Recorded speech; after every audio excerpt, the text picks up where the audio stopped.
दोस्तों, देश की सड़कों की तस्वीर बदलने का सपना लेकर शुरू हुई थी पीएमजीएसवाई योजना। अब कई हजार गांव में अधूरी लटकी पड़ी सड़कें समस्या बन रही हैं।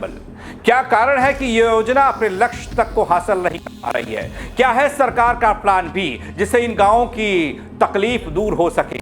आज मैं आपको बताऊंगा पीएमजीएसवाई की अधूरी सड़कें और उनकी योजनाओं का सच, जो इन गांवों के लिए उम्मीद बन सकती थी। नमस्कार, पहला आग में पंकज पटेला, उत्तराखंड न्यूज।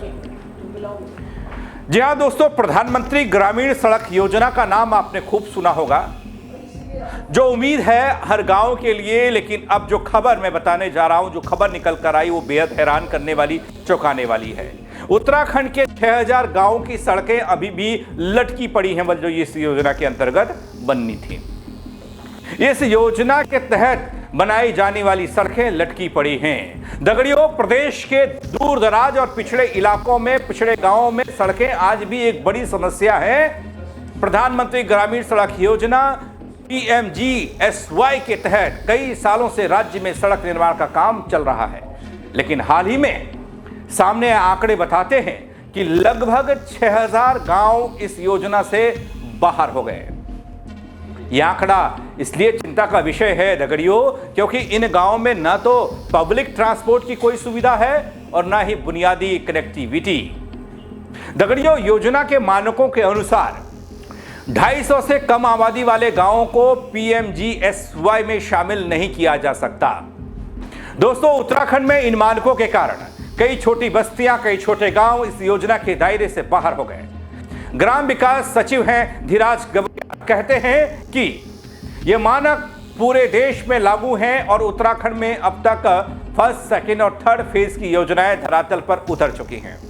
दगड़ियों, हालांकि राज्य सरकार ने लगभग 200 गांवों की पैरोकारी की, लेकिन फिर भी 5800 गांव अभी भी इस योजना से बाहर हैं। इनमें ज्यादातर दुर्गम, जनजातीय, पिछड़े क्षेत्र हैं, जहां सड़क कनेक्टिविटी का अभाव जीवन को कठिन बना देता है। दगड़ियों, अब बात करता हूं दुर्गम क्षेत्रों में कनेक्टिविटी के संकट की।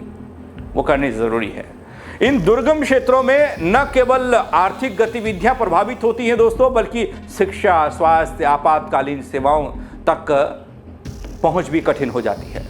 धीराज गबरियाल ने बताया कि योजना के चौथे चरण के लिए भारत सरकार के साथ पावर कमेटी की बैठक हुई है, जिसमें 11 जिलों की 184 सड़कें, जिनकी डीपीआर लागत 184 करोड़ से अधिक है, इस पर विशेष चर्चा हुई है। दगड़ियों, यहां मैं ये भी बता दूं कि सचिव का यह कहना कि राज्य सरकार लगातार प्रयासरत है कि किसी भी गांव को रोड कनेक्टिविटी से वंचित न रखा जाए। अगर कहीं तकनीकी समस्या आती है तो उसका समाधान निकाला जाए। इसके लिए राज्य सरकार अलग अलग योजनाओं का सहारा ले रही है और केंद्र सरकार की गाइडलाइंस का भी ध्यान रखा जा रहा है। लेकिन दूसरी ओर एक और जानकारी दोस्तों, सकारात्मक पहल और भविष्य की उम्मीद। धीराज गबरियाल ने यह भी बताया कि इन सभी सड़क का आदेश अगले सप्ताह जारी होने वाला है। इसका मतलब यह कि जल्द ही इन गांवों में सड़क निर्माण का काम शुरू हो सकेगा। दूर दराज क्षेत्र में भी मुख्य सड़कें नेटवर्क से जुड़ पाएंगी। दोस्तों, राज्य सरकार की इस पहल से साफ है कि पीएमजीएसवाई की सीमाओं के बावजूद उत्तराखंड के अपने दुर्गम और पिछड़े गांव में कनेक्टिविटी सुनिश्चित करने की दिशा में गंभीरता देखी जा रही है। सरकार की कोशिश यही है कि तकनीकी और वित्तीय बाधाओं को पार करते हुए हर गांव तक सड़क पहुंचाई जा सके। दोस्तों, प्रधानमंत्री ग्रामीण सड़क योजना के तहत छोटे और दुर्गम गांवों को बाहर करने का मामला विवाद का विषय भी बन गया है, लेकिन राज्य सरकार की सक्रियता और पावर कमेटी की बैठक से संकेत मिलता है कि समाधान निकाला जा सकता है और निकाला जाएगा। ये कदम न केवल सड़क का निर्माण सुनिश्चित करेगा, बल्कि इन क्षेत्रों में विकास और अवसरों की नई राह भी खोलेगा। उत्तराखंड की ये गांव दोस्तों अब सड़क मार्ग से जुड़े रहेंगे और उनके गांव की जिंदगी में भी सुधार की उम्मीद बढ़ेगी।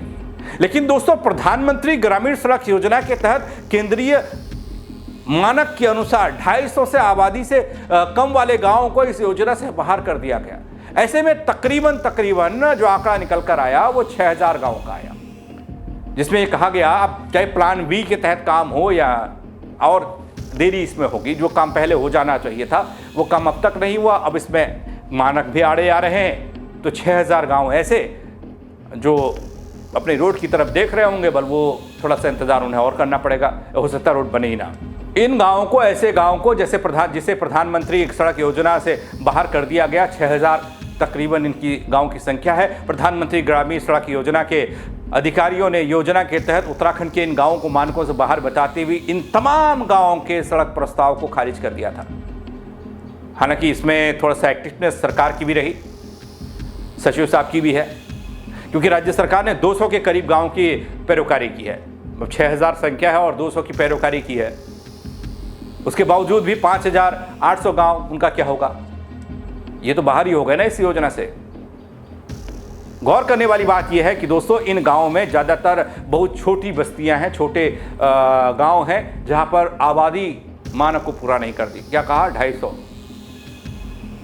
जहां पर कनेक्टिविटी का कोई साधन नहीं और ना ही यहां पर पब्लिक ट्रांसपोर्ट को लेकर कोई व्यवस्था है।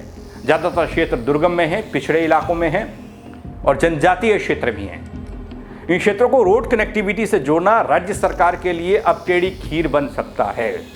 तो घर घर सड़क वाला सपना तो मुश्किल हो जाएगा, हर गांव तक सड़क पहुंचाना मुश्किल हो जाएगा। तो ये थी एक ऐसी खबर जो झटके जैसी लगी, मुझे खुद झटका लगा, क्योंकि कई गांव वाले, कई ग्रामीण इलाकों के लोग कहते हैं कि बस प्रधानमंत्री सड़क योजना चल रही है, उसके हिसाब से हमारे गाँव में अब सड़क आ जाएगी। वो आपके इलाकों में भी कई जगह देखा होगा, कई जगह सड़क बन गई लेकिन काट दी सड़क, उस डामरीकरण नहीं हुआ, पक्का नहीं हुआ सड़क, अब सड़क पर पैदल चलना तक दूभर है।